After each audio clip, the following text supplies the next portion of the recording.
So, hello BookTube, I'm back for now. So it's traditional, of course, when you've been away for a while to first explain where you were. In my case it's pretty simple. I was busy with all kinds of other things and I didn't have a book that I really felt a burning urge to make a BookTube video for, so I didn't make time to film. So, sorry about that. Then the next thing you should do, of course, is explain all your future plans for the channel. Which in my case is pretty simple. As and when I feel like it, I'll be making more videos. I don't have plans beyond that. I'm not quite sure how busy I'll be or not, whether I have the motivation and the time to make videos. So if you're subscribed, you'll see me pop up in your feed, and well, otherwise, who knows when the next video will be there. But for today, there is a book I would very much like to talk to you about. That is Kazuo Ishiguro's Never Let Me Go. Roz of A Journey Through Books, if I remember her channel title correctly, recently talked about how she was probably the last person on BookTube to read this book. Well, good news, Roz, you're not the very last person. You beat me out slightly. Yeah, I really enjoyed this book. I can see why Ishiguro got a Nobel Prize for Literature, and I'd like to talk about it in this video. Because I'd like to talk about it in depth, this video is going to contain all the spoilers. So if you do not want to be spoiled for Never Let Me Go, then thank you very much for watching this video, and see you next time. If you don't mind spoilers, then please do hang around. So the first interesting question about Never Let Me Go, I think, is this a science fiction book or not? Right, and not because I particularly care about, genre snobbery or whether it being a science fiction book or not means it's better or worse than a book, but because I think genre, when we view a book as being part of a certain genre, it changes what the book does or what we think the book does and how we read it. And I recently had an important or good example of that. With the Poptimus Book Club, on Discord we read Washington Black by Easy Dujan, and I was heavily misled by the title, not by the title, by the cover, and read it as a adventure story, and it really failed at that, right? So I was expecting an exciting plot where you want to kind of figure out what's going to happen, or there's tension about what's going to happen next, and a relatable character which has a clear goal that you can root for that character to reach the goal at the end of this adventure or journey that he goes on. And Washington Black didn't really have any of that. And then afterwards, thinking about it later, I kind of reframed it as more literary fiction or general fiction, where it's more about kind of exploring certain questions or certain relationships between characters, especially between Titch and Washington Black, and we can kind of read it as a metaphor for race relations and Titch bringing Washington into the white world and then abandoning him. And then it worked much better, right? I didn't mind that the plot didn't have as much tension. I was willing to forgive certain character decisions, and maybe you say, well, would a real person do this? But if the character is not necessarily, a 100% accurate psychological model of a real person, but rather kind of has a symbolic function, then it makes more sense, or I'm more willing to suspend my disbelief. So just by rethinking the genre, kind of changed my view of the story. And so that's why it's interesting to me to kind of think about what genre to categorize stories as, and to also explore what do we mean by genre, what are the definitions we use. Because if we go back to Never Let Me Go and we summarize the plot, if you summarize the plot very simply as it's about a world where people are cloned so they can become organ donors, then that immediately sounds like a science fiction story, right? A typical sci-fi plot, and I'm sure there are similar science fiction stories with relatable plots, or not maybe exactly the same, but we all know Soylent Green's People. Larry Niven had a universe where one of the key points of the universe is that people who are condemned to death get used as organ donors, and that eventually results in the death penalty being applied to just about anything, including having multiple traffic offences. So yeah, so in that sense, it very much sounds like a science fiction story. But of course, it's not really marketed as science fiction, right? If you want to find Ishiguro in your local bookshop, I wouldn't walk to the science fiction shelves. Science fiction people, I think, or science fiction fans don't generally claim Ishiguro as a science fiction author. And if it was marketed as a science fiction author, one could wonder whether he would have got the Nobel Prize. But anyway, beside the point is, should we consider this a science fiction story? And the interesting thing is, although the plot definitely sounds like a science fiction plot, I would be inclined, when I was reading it, it never felt to me like a science fiction story, which is of course also part about what my feeling rather than a general definition. But it's interesting to me to kind of explore why that is. I think one of the reasons is I just told you the plot, framed as a science fiction plot, but I could also tell you that this is a book about 3 childhood friends who are fated to die in their early 30s and have known that all their lives, and it explores their childhood interactions and their nostalgia and memory for that in their later life. Right? And then it doesn't sound like a science fiction story at all anymore. And that's probably part of the reason. Because in the end, I think, for me, science fiction generally does one of 3 things. One is you have what-if stories, right? You introduce a certain technology and then explore what the consequences of that are for society or the human condition or whatever. So, what if we lived in a world where people were cloned, or where we could clone people and use them as organ donors? What would that society be like? How would we treat those people? Would that be ethical to do or not? Would these people deserve human rights or not? And those questions are definitely present in the book, especially if you look at kind of the struggle of the Guardians and the last section when they go and visit Miss Emily. But it's not really the point of the book, right? The book isn't really interested into delving into that too much. It's something that's going on in the background, and if you as a reader find it interesting to think about, you can, and you present it with some arguments, mainly from only one side of the story, from what I would say the ethically right side of the story. But okay. Yeah, but the book isn't really too interested in exploring that question or the consequences. The whole business of how exactly it works, the logistics, are kept very murky. Scientifically it's a bit iffy how it exactly works, but okay.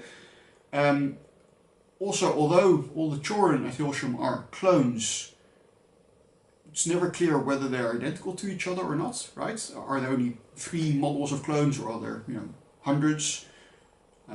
Scientifically, if you were cloning people to have them to use them as organ donors, probably you want a wide variety, right? So you have the highest chance of finding genetically compatible people and to use as donors, which would imply at Hilsham that all the children do look different to each other, but it's not quite clear whether it's the case or not. And it's also seems from the story that it's not obvious just by looking at someone that they are a donor. So the book definitely isn't too much interested in the what-if story, or the what-if part of sci-fi. So the second thing sci-fi can do is that it can try and set up a certain situation to look at a certain question and just kind of use the science fiction element to set it up, right? So, for example, you can write a sci-fi story where this hugely advanced alien race comes along and threatens to annihilate humanity, destroy the Earth, unless humanity can prove, that there's something worthwhile saving about humanity. And then you can examine the question, what is it worth of humanity? Is humanity inherently good or not? Is it worth saving or not? And then this highly advanced alien race, it doesn't have to be scientifically accurate. It kind of just serves as the setup to discuss this question, which I think is where this book fits in, if you regard the sci-fi. And then the third kind of sci-fi is what I think of as like genre X in space, right? So a classic example is Star Wars. Star Wars is a fantasy story about a plucky young farm boy who has a secret destiny, and he has to go off on this adventure to save the princess and all the good people of the kingdom from the evil tyrant ruling with an iron fist, right? And also the story happens to be set in a place long, long ago and far, far away, which happens to be in space, and there happen to be spaceships and lasers and stuff, right? But it's not really too interested in exploring the consequences of, space travel or how the economics of the empire would even work or anything like that, right? It's using science fiction elements as a setting for the story rather than as the driving force of the story. So coming back to that, Never Let Me Go clearly fits into kind of the second definition of sci-fi, if it is sci-fi, right? It's setting up this world, but the main point of having, the main characters be clones and be donors is really to kind of ensure that they know all their life that they're fated to die at a young age, and to set up certain types of relationships and a certain childhood for them. But it's not too interested in exploring the consequences, as I already said of that. It's far more about memory and how people communicate, and kind of exploring kind of almost a nostalgia for a childhood or a memory of a childhood. And there's a lot of interesting things in there. So one thing is there's a lot of thought about communication between people, and main character Kathy seems almost supernaturally aware of kind of all the forms of communication that go on, and is able to consciously think about them, right? So if you compare it, for example, to Sally Rooney's Conversations with Friends, which is also a book ostensibly about how people communicate, but Conversations with Friends is very much about communication with words, right? So whether it's through actual talking or whether it's through text messages, it's very much about that. And the main character in Conversation with Friends is, in my view, almost annoyingly unaware of what she actually means or what she actually wants to say, and why she isn't saying that.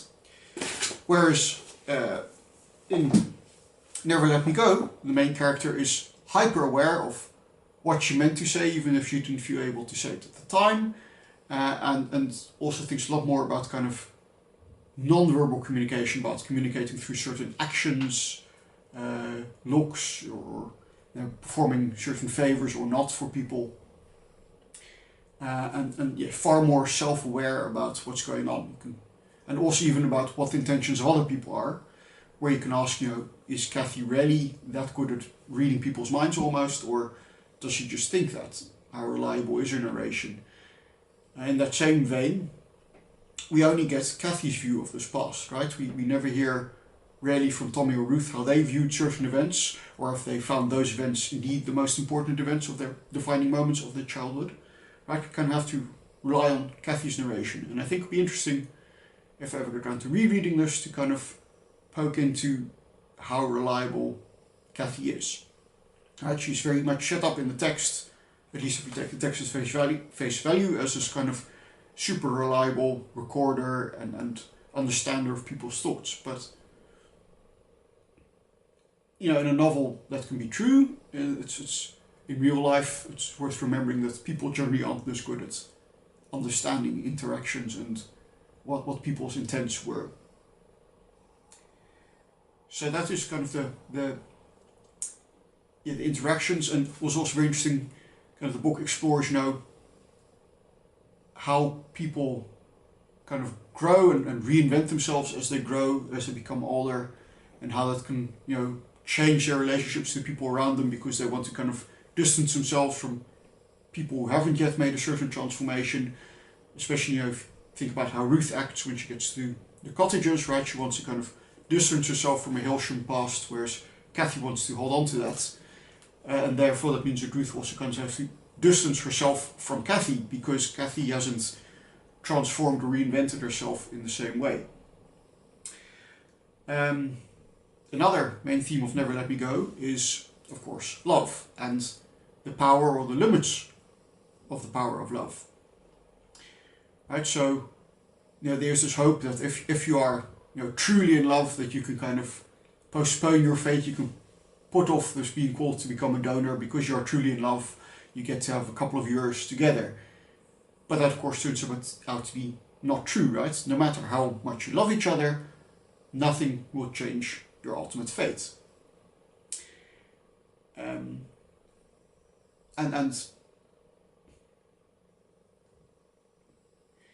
it also, so it kind of points out the limits of love. But although love can't change your fate as such, there are still good things about it. It can, make your life more pleasant and make the years before you meet your fate more worthwhile. And that's, at least according to text, is the place of love. It's not this power that can really alter things, but it can make life more beautiful, more worthwhile. At the same time, it's also interesting, there's some expression, what is true love, especially when they think that, if you're really in love, then you can get this extension or deferral of your donations, whereas if you're only kind of fake in love or just kind of settling, you can't. So then, what is true love? Who is truly in love? Are Kathy and Tommy truly in love, and at what point? Were they already in love as children, but did Ruth's manipulations mean that Tommy and Kathy never got together?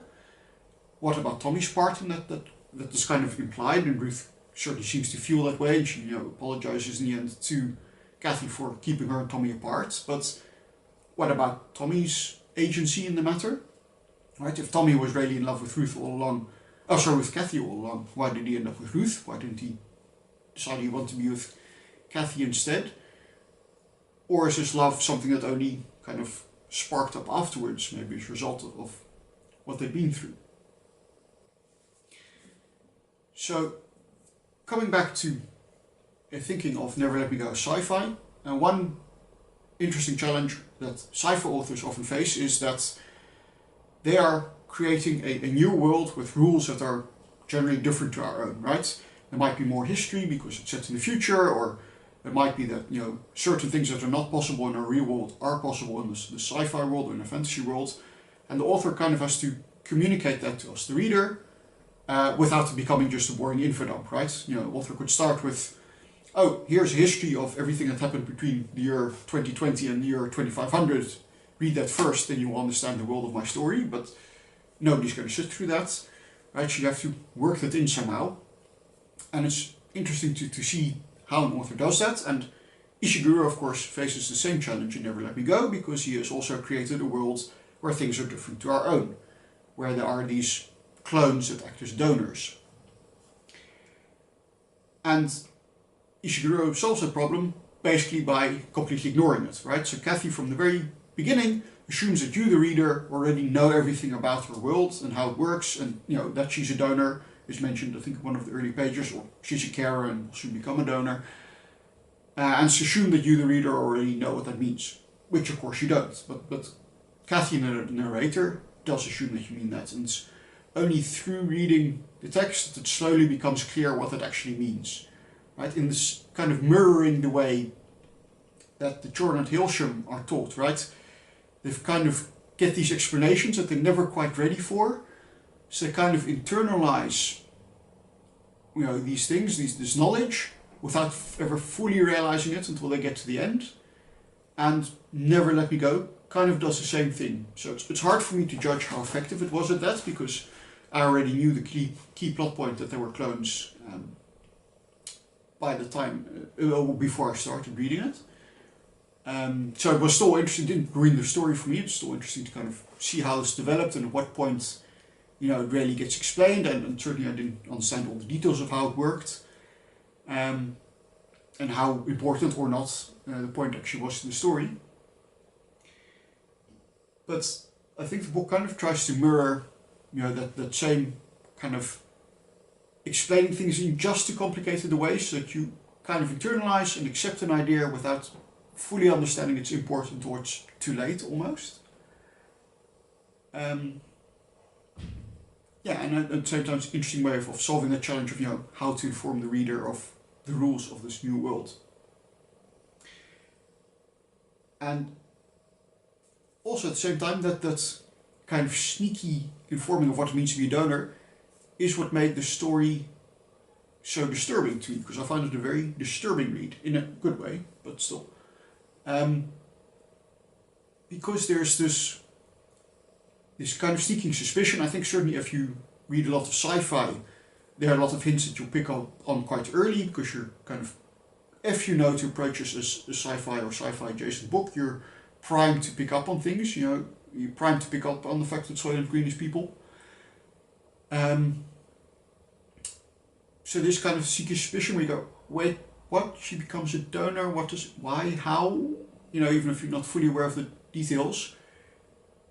And then kind of the disturbing thing is that everyone accepts this. Right? So okay, the Hilsham people that are trying to change things somewhat, but do they want to fully put an end to the donation system? Do they just want to make Choran's life easier, or are they accepting that's all they can do? But all the donors just go along with this, right? You could imagine recasting this as a YA dystopian novel in a, if it was written 10 years later, it even has a love triangle built in. Right, and then it would be about, Kathy and Tommy, Kathy trying to save Tommy and Ruth by, having a daring escape to Scotland or across the channel or whatever, to get away from this donor system that's otherwise going to take their lives. And of course maybe, Tommy has to make a choice between Kathy and Ruth, who he loves best, I don't know, but, if you want to up the love triangle drama. Right, but the book, none of that happens in the book. None of the characters think, even consider for a moment, rebelling against the system.